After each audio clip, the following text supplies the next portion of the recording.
Everybody wants a project, but they don't want to spend any money. I agree, I'm in that boat. Now how can we spend a little bit of money, have a lot of fun, and what can we put all of that into? Trucks. Trucks are still pretty easy to find, and this one is no exception. It's a short bed, original factory black with red interior, originally a 318 with a 4-speed transmission. Except all of that's gone now, and we've got a big block under the hood. Now you're thinking, how can you find a big block short bed for cheap? Well, I did. You spent hours and hours online looking for stuff to buy. I paid $1,000 for this truck, just like it sits. And I can't believe it either. But we have a lot of work to do to this thing. Let's see how little money we can throw into a truck like this to get back on the road and make something very cool. So I found this 1980 Dodge truck for sale on Easter Sunday 2021. I raced at the chance to pick it up, and here we are nearly a year later, finally with the perfect opportunity to put it back on the road. It's been off the road for almost 14 years, but it's managed to hold up to the test of time. Here's the plan.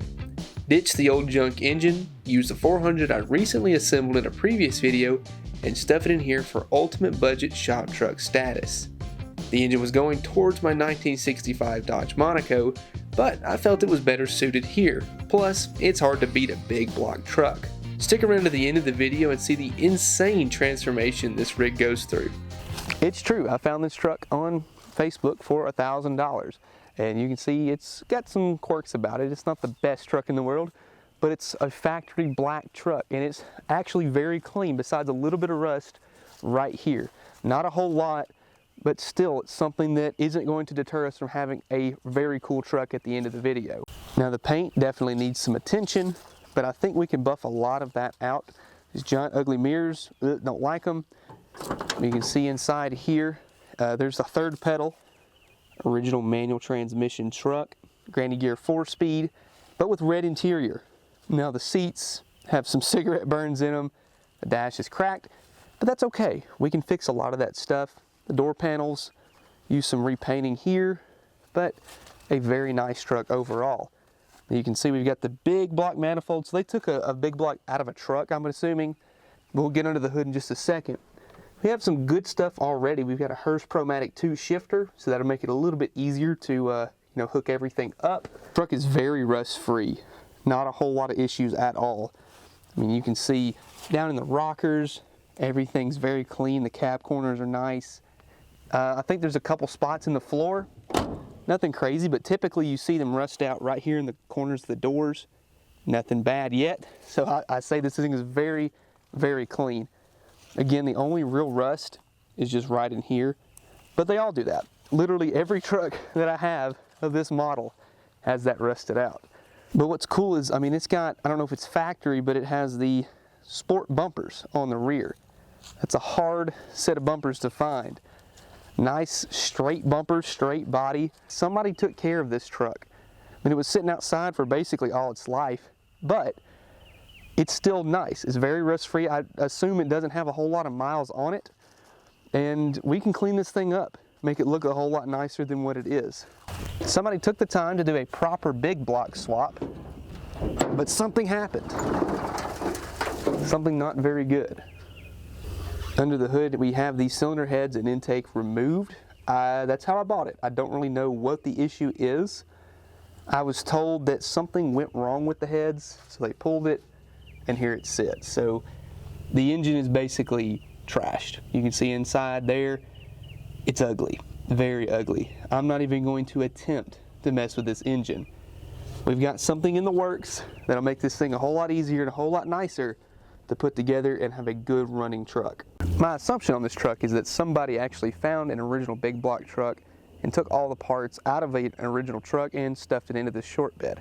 So I'm sure that they had a good running truck for a little while until they didn't. It was just a project that didn't get finished, and that's how you luck out and find some decent projects. Now, the guy that I bought it from didn't really know a whole lot of history about the truck because he bought it with the engine like it is.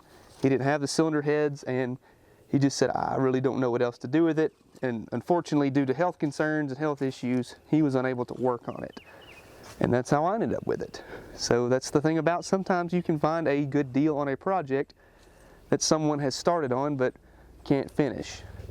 And today, we're going to finish that project.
was a little precarious. Had to put the bolt up here way high, so it made the transmission drop very low.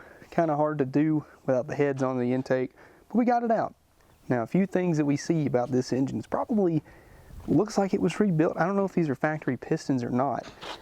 Not to my knowledge. I mean, typically you'd see a set of flat tops in this thing, so I don't know. Probably was a decent engine before they pulled the heads and let it sit. That's really what did it in.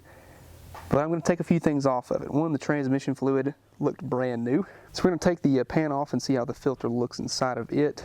And two, we're going to rob all of the accessories, including the water pump housing, pump, alternator, all the pulleys. That way we can have something to bolt back to our engine, make it very simple to put back in the truck. And on top of that, we really need to clean up this engine bay because it's very nasty. There's a lot of extra wiring in here that is essentially unnecessary for what we're going to do with it.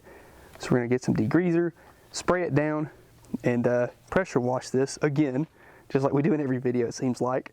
We get the inner fenders cleaned up and the firewall, because look at this spot I cleaned. I did this the other day just for the fun of it. And I think we can really bring back a lot of shine. The correct way to do this is to actually rotate the engine over and unbolt the torque converter from the flex plate that bolts to the back flange of the crankshaft. But since we can't rotate this engine because it's locked up, we're just going to have to pull the transmission away from the torque converter. There we go. Very easy. Ooh, that's water.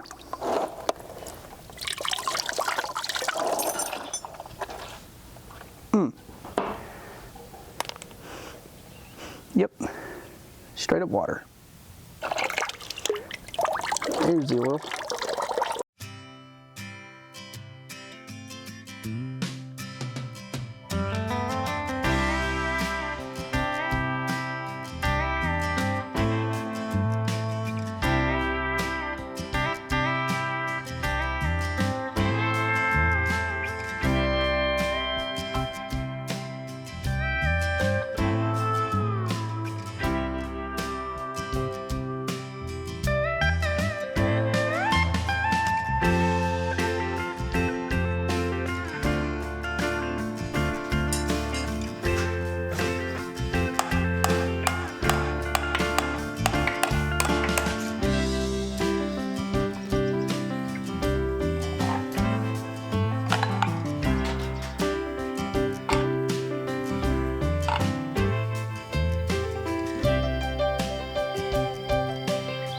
Gasket number 1.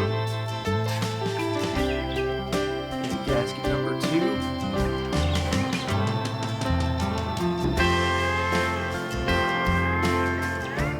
I found this intake inside the truck. I assumed that it was what was on it, and they had this carburetor here. Don't really know much about it, but I'm going to set this to the side for the time being. And what we have is basically an aluminum cast reproduction of an original intake. So, I mean, there's no really big advantages as far as flow, whatever the case may be, but we save in weight, and it'll look pretty good. Now, what I did here, I just did a little test shot of the Chrysler Early Blue just to see how it would look, and I think I'm going to go ahead and paint it as well. You know, a lot of people, they'll sandblast it, get that aluminum to really pop, but I think turquoise would look awesome on this intake. So let's clean it up, get it ready, and paint it.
I'm going to give you a good example of why you should replace your freeze plugs on an old engine even when they look good.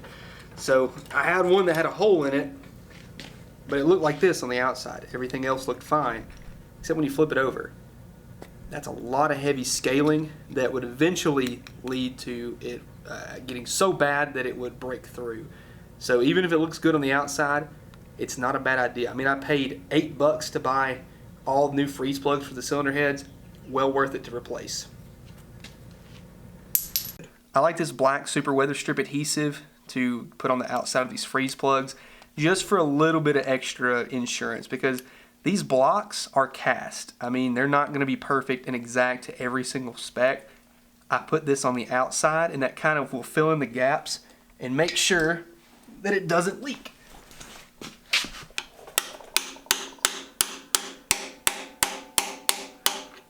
I like to get it just under that ridge right there so that I know that it's fully seated, and that looks pretty good. I'm excited about that. We got 7 more to go. Let's pop the rest of these in. The truck mounts are specific to this application, so we took and threw a quick coat of paint on them, and they look mighty fine. It takes a little bit of effort to make something look way better than what it did.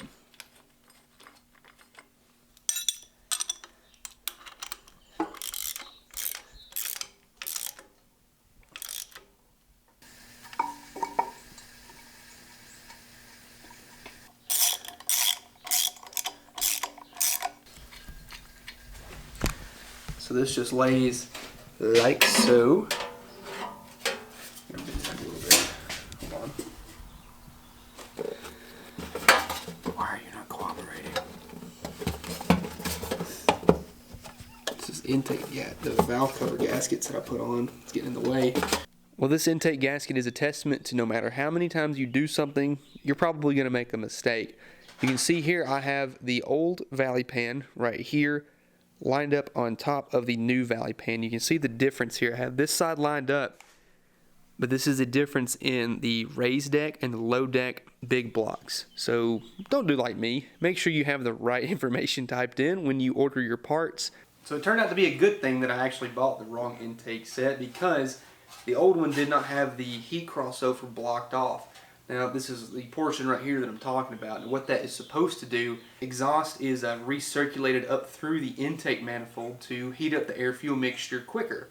And what that does, it allows for the engine to warm up faster basically. It heats up the fuel and air, and it's good for a cold start, but after that, then it's going to heat up your fuel and air and continue to do so on like a hot summer day, which is, you know, the majority of the time we're going to be driving these vehicles is during the summertime when the weather is nice. So I want to do away with that. They make this intake gasket set to do that. Now you don't want to run just the paper gaskets with the block off and then run one that has this open, because if you do, the paper gasket's going to burn through, but this metal one, it won't. So we're going to make sure we have our gaskets lined up properly, a little bit of RTV in the bridges here and all the corners, and a little bit, just a thin line on each of these china walls here, and drop it right in place. And that fits so much better. On goes our intake, nice and pretty. Set it on there kind of carefully there.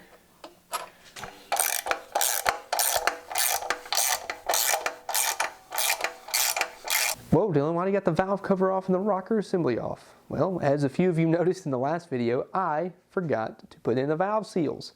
Looks like this little sucker right here. All it is just an umbrella that will keep oil from going down into the valve seals and getting into the combustion chamber. If you ever seen an old car that as soon as it starts up, it'll blow a bunch of smoke out the exhaust, typically it's because of these valve seals. We don't want that to happen because they get dry rotted and brittle over so many years of being in the engine. If we swap these out, we can prevent that from happening. So what we have here is a little hose with an adapter that goes into the air chuck. What that's going to do is elevate these valves to keep them from falling, because we have to compress the spring, pull out the keepers, and if we do that without doing this part right here, they will drop. We don't want that. So what we're going to do, hook these two up. We're going to get our little handheld valve spring compressor hooked in to the spring itself and then start to tighten it up. Now it's obviously much easier to do this with the heads off the car, and I should have done it beforehand, but you know, I forgot. But at least it's a good example of how to do it whenever you're trying to, you know, do it in the car. Let's say you're working on the car and everything runs great except it smokes on startup. So here's the way to fix it. So we're going to compress the valve spring completely.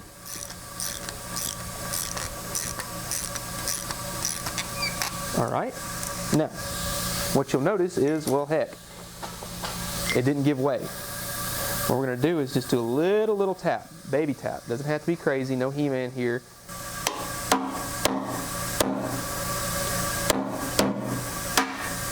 There you go.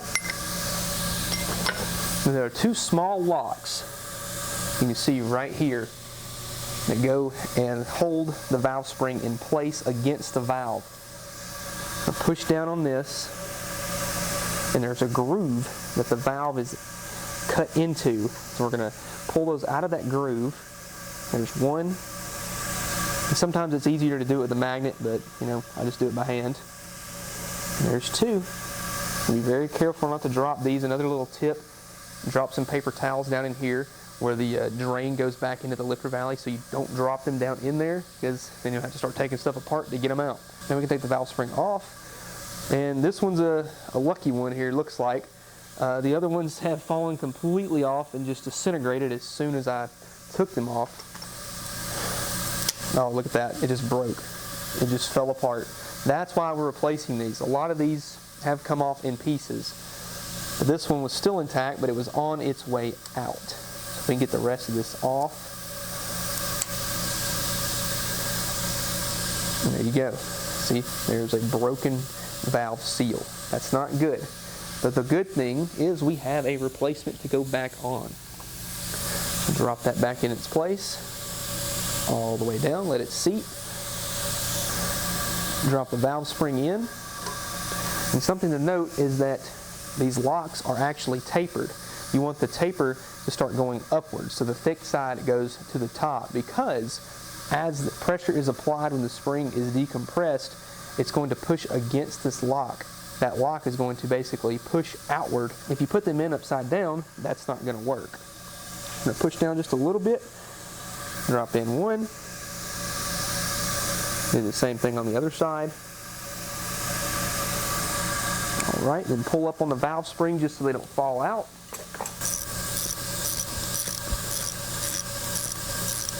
And there you go, simple valve seal fix. Well, the old truck is kind of nasty underneath the hood.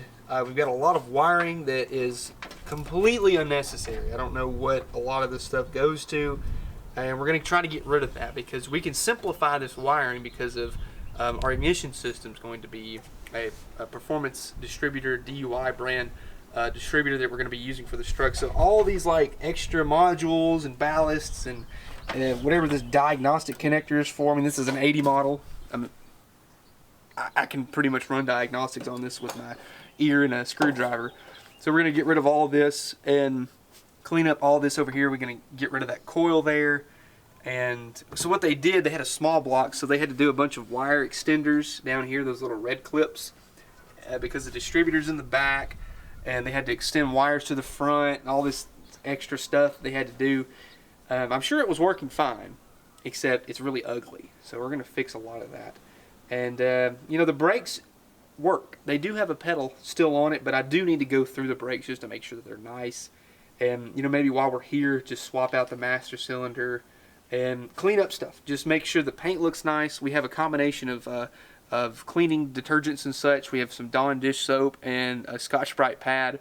And those SOS pads that I really like. They're really good for taking off like very light surface rust, like right here. We're going to use that to, you know, do that. But the problem with SOS pads, if you're not careful, they can scratch the paint and then go through into like primer into bare metal. So we'll use that kind of sparingly, and most of the time we'll be able to use like Dawn dish soap and a sponge like we mentioned. And we need to degrease all this stuff down in here, maybe just pressure wash a lot of this stuff to kind of get the majority of it off, and then we can really do the fine detail work. And, you know, probably get in here in the cross member and the frame, the core support, anything that has like some heavy rust, we'll put some like sealer on it or like a rust converter and paint it real fast and make it look a little bit nicer. So, you know, when we pop the hood, that blue engine isn't the only thing that's shining. We want the rest of the truck to shine. So enough talking, let's get to working. A lot of these wires here have connections with these twist whatever connectors on them, because they were trying to extend wires. Now they did all this like back here, a lot of this stuff, I mean, they might have like cut a wire on accident or something. I don't like any of that, and I don't really know what any of this does or where this comes from. This looks like it comes off the battery. And then we have fog light wire. Look, this is all a relay and a fuse for a fog light that he had installed up on the bumper. And I don't know where any of that goes, what the heck this is. This is coming through the old shift boot. It's ugly. So that must be the power. What is that? Oh, there's the fuse to nothing with alligator clips. So very safely wired.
Well, I got the transmission up here on the lift, and I want to see how it looks on the inside.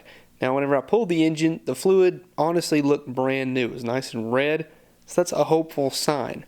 Now, what I'm going to do, change out some seals. So there is a shifter seal here that I believe was probably leaking. I'm going to change out this rear seal and the front seal behind the torque converter right there. And while we're at it, change out the filter and the transmission pan gasket. So I'm going to take this off, see what's inside of it, and just see if it's any good. I honestly hope that it is. I mean, the transmission wasn't the problem for this thing being parked, so we're going to hope that it's good enough to use. There's the pan off, and it does have some sediment in it. That's very normal. I mean, this is an original transmission out of a big block, I would assume a truck, so they've probably never done anything with it except put a pan gasket on it because it came off all in one piece. It was very easy to get off and remove. Now, what we're going to do is clean up this pan, clean up the gasket surface, clean up the gasket surface on the transmission, throw in a new filter, pop it back in place.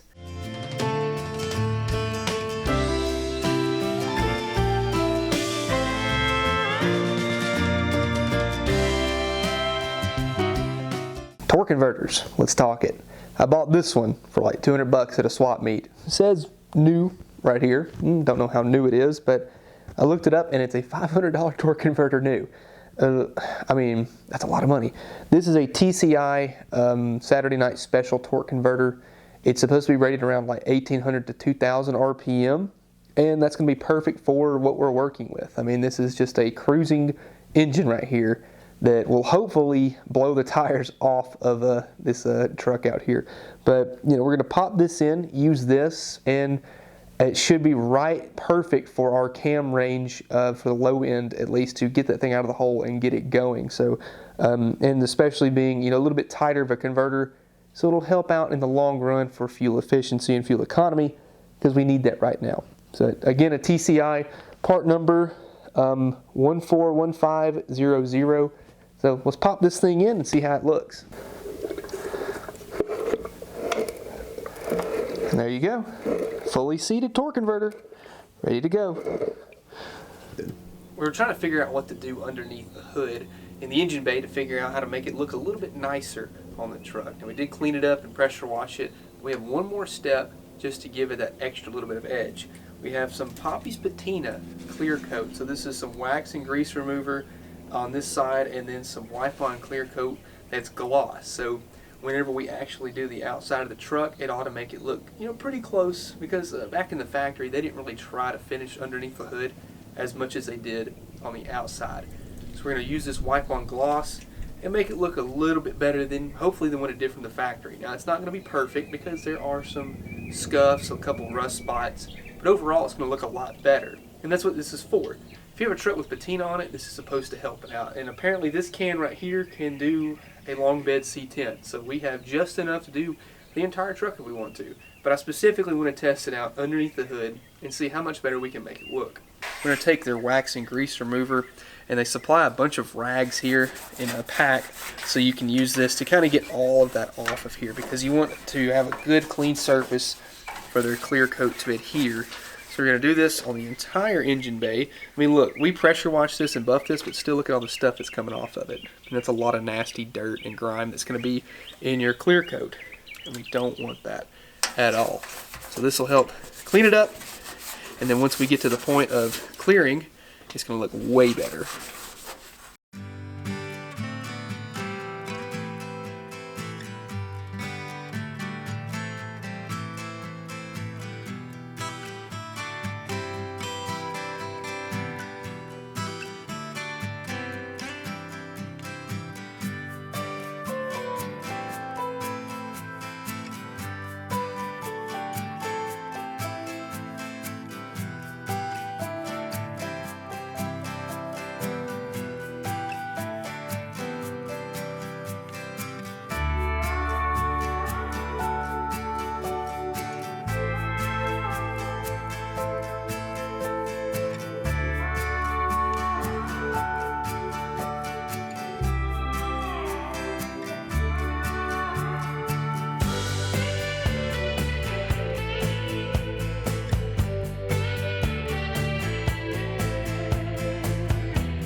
Before dropping the engine in, I wanted to do a little test fitting with our headers. These are Hedman brand headers. They're street headers is what they're called. It's part number 78070, and they look really nice. And they have this temporary paint here just to keep things from rusting, so we will have to coat these. I thought that they would be perfect for truck headers because of, you know, they're mid-length, nothing crazy. It's not going to be dragging the ground. It's good for our very mild big block here. The only thing I had to do was just modify this one tube, heat it up, and just put a little dent right here on both sides just to clear that mount. So not a whole lot of modification at all to make that work. These look great, and the cool thing is they do come with the hardware, come with collectors, the flanges, and the gaskets here to button it all up. And it's only $250 for these right here. That's a screaming deal. You can get them coated. I think you can get them ceramic coated from the factory.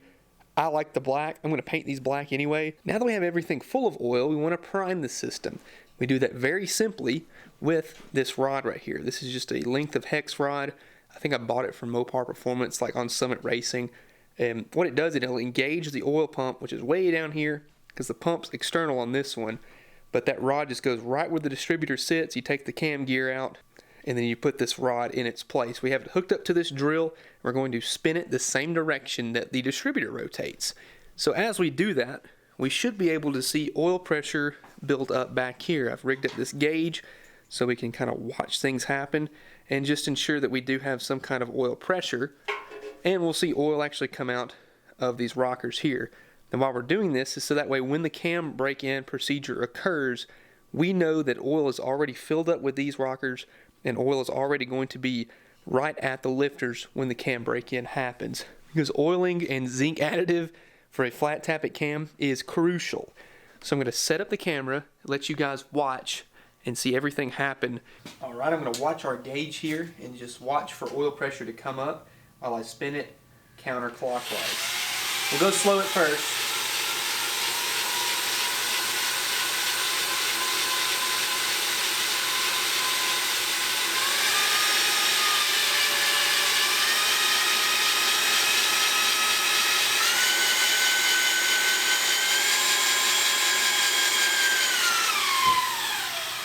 There we go. So I'm starting to feel resistance. Now think about this.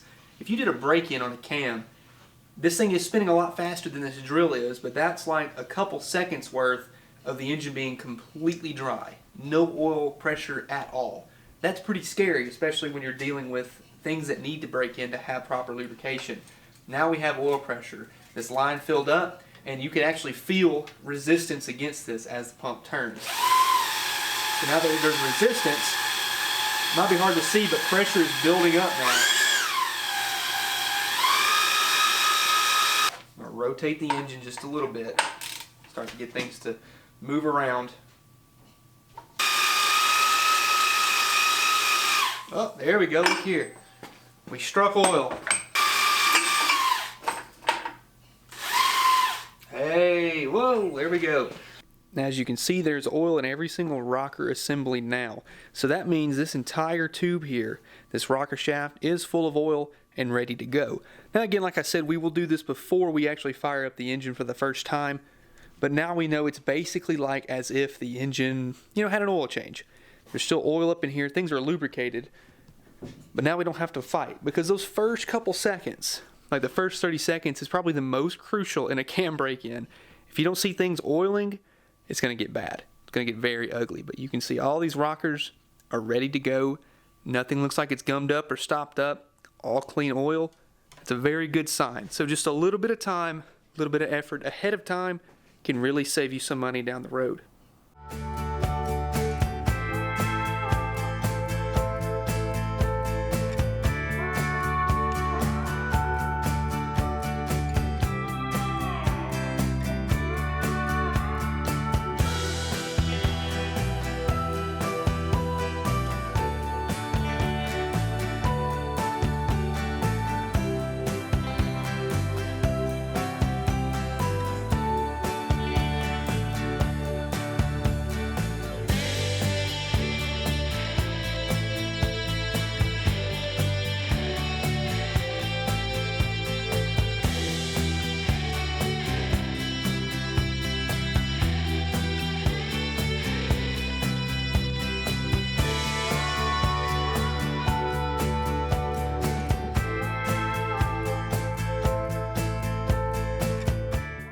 Well, that was a lot of fun, and I mean that in the most sarcastic way possible. Now, we did have a little bit of a struggle to get the engine in the truck, and it was because of something that we've had an issue with in the past. Now, the brake booster on these trucks in like 79 went to a larger diameter for the half tons. And what happens is well, because they didn't have big blocks after 78, so they're like, yeah, we'll go a little bit larger diameter. Now that causes a problem because whenever you try to put a big block in a truck like this, it starts to hit the brake booster. And actually the original valve covers that were on the truck whenever I got it had a giant dent in the back corner of them just to compensate for this. So instead of trying to fight that, instead of trying to go to a manual brake setup, what I found was a power brake booster for a 3/4 ton. It's a shorter diameter, but it's wider, so it's able to compensate for the big block valve cover and still work in our factory application. So I have that on the way, a new master cylinder, so we're going to take all this back off and then convert this over to a single pedal setup because it was a manual transmission from the factory. It's still got all that. I don't want any of that. We're going to take all that out, and then we'll be able to button up getting this thing running. Now the next video will be us getting this thing fired up because we still have a lot of work to do. So right now we're just going to start working on getting the finer details. But overall, I'm very, very happy with how this engine turned out and how the underside of the hood looks. I mean, come in here and look at how shiny this paint looks. I mean, it looks so much nicer than what it started out as because of just that Poppy's Patina clear coat. Really, just for a little bit of effort. We cleaned it up, made it look nice, degreased it, and just to wipe that stuff on made a night and day difference in comparison to what the factory paint looked like. So I'm very happy with how the engine bay is going to look, and we still have a lot of work to do, like a whole lot of work to do. But it's there. It is in the truck, and we can finally get this thing closer to running and driving. So if you liked the video, please leave a like down below. If you have a question for me, leave a comment. T-shirts and stickers are down in the link below. Also, if you don't mind, just go ahead and subscribe. It'd make me feel a whole lot better. And, don't forget, turn on the notifications so you don't miss the next episode of this. Anyways, that's all I got for today. I hope you guys enjoyed it, and I will see you in the next one.